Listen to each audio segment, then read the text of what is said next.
Minority Leader Marcelino Libana. Minority Leader Congressman Marcelino Libana. The Honorable Nonoy Libana. Minority Leader Marcelino C. Libana. Congressman Marcelino Nonoy Libana. Congressman Marcelino Nonoy Chicano Libana, ang Minority Leader ng ika-19 na Kongreso at ang representante ng 4-piece party list.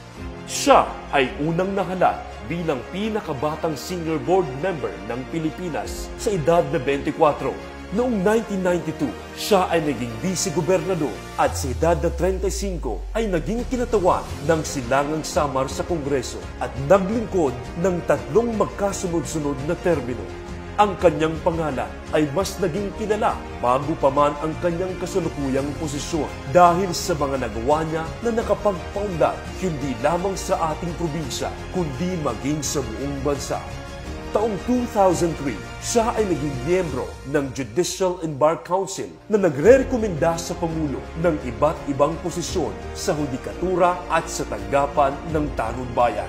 Kalaunan ay naging matagumpay ang kanyang kampanya laban sa human trafficking at illegal recruitment noong siya ay naging commissioner ng Bureau of Immigration.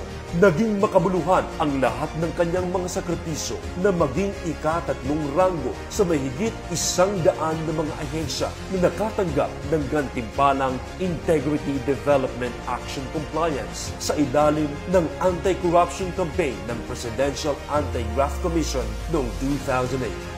Pinarangalan din siya ng NCR Lingkod Bayan Award noong 2009 dahil sa kanyang pagsasaayos sa Bureau of Immigration na tinagurian noon bilang isa sa pinakatiwaling ahensya ng gobyerno. Dahil dito, pinuri siya ng House of Representatives sa pamamagitan ng Resolution No.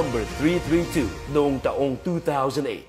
Kinilala rin ng United States Department of State's Diplomatic Security Service Overseas Criminal Investigation Unit ang kanyang matagumpay na pamamahala at binigyan ng sertipiko at pagkilala at pagpapahalaga noong 2010. Pati na rin ang Philippine Chamber Award sa kanyang pagseserbisyo sa mamamayan na may pagtuon sa pagbabago. Sa pagpapatuloy ng kanyang panunungkulan, siya ay pinarangalan bilang Outstanding Public Servant ng Public Attorney's Office sa naganap na National Convention of Public Attorneys noong 2022. Bilang naging kinatawan ng distrito ng Eastern Samar, ipinasa niya ang mga mahalagang panukalang batas tulad ng Republic Act 9160 o ang Anti-Money Laundering Act ng 2001, ang Republic Act 9285 o ang Alternative Dispute Resolution Act of 2004, ang Republic Act 9406 o ang Public Attorney's Office Law, ang Republic Act 9225 o ang Citizenship Retention and Reacquisition Act of 2003, ang Republic Act 9394 o ang Charter of the City of Borongan at Republic Act 9312 o ang conversion mula sa dating Eastern Samar State Colleges patungo sa Eastern Samar State University na nagbigay sa natatanging pagkilala bilang ama ng ESU.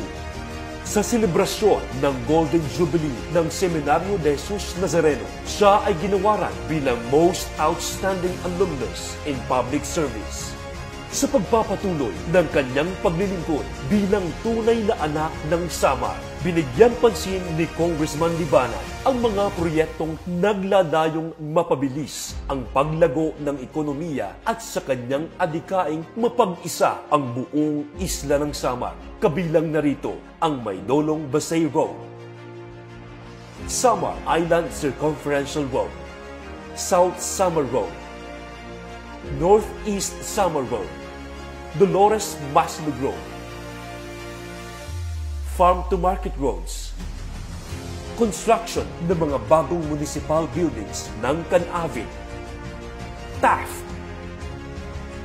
at renovation ng Oras Municipal Building.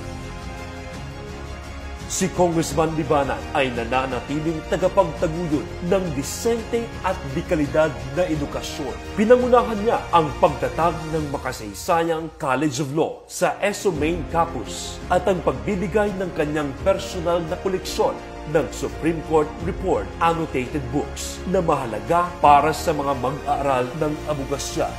Noong nakaraang taon, ipinatayo rin niya ang amphitheater sa Giwan, Eastern Samar. Kasabay din dito ang paglalaan ng pondo sa ilan pang mga infrastruktura, ang Student Center na ipapamahagi sa bawat ESO campuses, Administration Building ng ESO Arteche, Maritime Building ng ESO Giwan.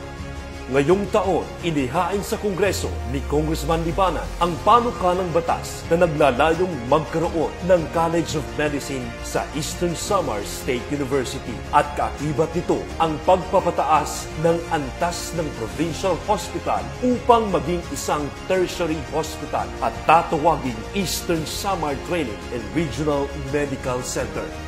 Hindi rin niya nakakalimutang suportahan ang mga estudyante sa buong probinsya. Mula noong nakaraang taon, libo-libong scholarship grants at educational assistance na ang naipamahagi sa mga mag-aaral.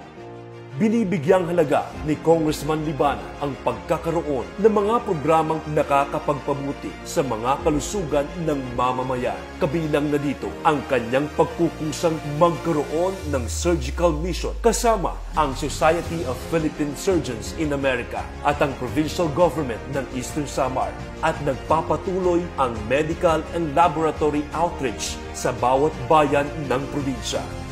Sa pagpupursige ni Congressman Libanan na mapabuti ang kalagayan ng ating probinsya, hindi maikakaila ang pagbabagong natatamasa ng mamamayan.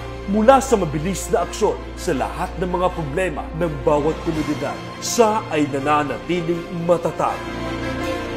Ang inyong tagapaglingkod, ang minority leader ng ika-19 na Kongreso at kinatawan ng 4Ps Party List, Congressman Marcelino Nonoy Libanan.